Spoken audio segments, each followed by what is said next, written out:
Donc on avait lors du dernier cours répondu quelque part à la question qui revient assez souvent, qui est si Dieu existe, pourquoi il y a autant de mal sur terre, pourquoi il y a autant de guerres, de souffrances, etc.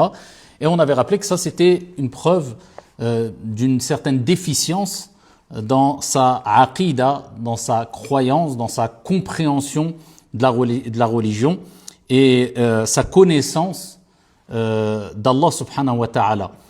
Tout simplement parce que Allah subhanahu wa ta'ala fait les choses avec sagesse et avec perfection. Et on avait rappelé qu'Allah subhanahu wa ta'ala huwa alladhi khalaqa al-khayr wa al-sharr walakin yaf'alu al-khayr wa la yaf'alu al-sharr. On avait rappelé qu'Allah subhanahu wa ta'ala certes a créé toutes choses. Donc ce qui inclut le fait que Allah azza wa jal a créé le bien mais aussi le mal. Mais on avait rappelé qu'Allah subhanahu wa ta'ala a créé le bien et le mal, mais c'est lui qui fait le bien mais pas le mal. C'est-à-dire qu'on ne peut pas attribuer le mal à Allah subhanahu wa ta'ala. Et c'est pour cela que le prophète sallallahu alayhi wa sallam a dit wa sharru laysa ilayk.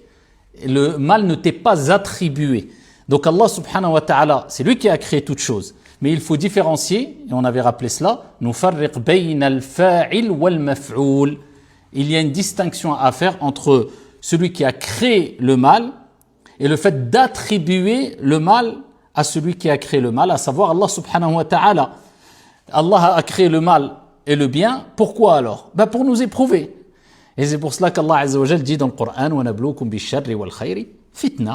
Nous allons vous éprouver par le mal et le bien à titre de tentation. Et d'ailleurs, on avait rappelé que le mal n'était pas un mal absolu, puisque derrière chaque mal se trouve un bien, puisque Allah subhanahu wa ta'ala crée toutes choses avec sagesse et pas pour rien. Et on peut donner plusieurs exemples, on avait déjà donné plusieurs exemples. Par exemple, le fait qu'une personne, il lui arrive un accident, c'est un mal. Mais derrière ce mal peut se cacher un grand bien. Il va peut-être relativiser les problèmes qu'il avait dans la vie, il va peut-être se repentir, il va peut-être être plus prudent la prochaine fois, ce qui va lui éviter un accident mortel, etc. Donc ici, ce n'est pas un mal absolu. Donc Allah azza wa jalla a créé le bien et le mal, mais il ne faut pas oublier que c'est l'être humain qui provoque le mal. C'est l'être humain qui fait le mal, qui commet le mal, et on ne remet pas la faute sur Allah subhanahu wa ta'ala à chaque fois qu'il nous arrive un mal. Et quand on a compris cela, eh bien on comprend mieux pourquoi Allah subhanahu wa ta'ala a créé le mal, et on peut répondre facilement ici à cette question. Eh bien si Allah existe, certes Allah subhanahu wa ta'ala existe, pourquoi a-t-il créé le mal?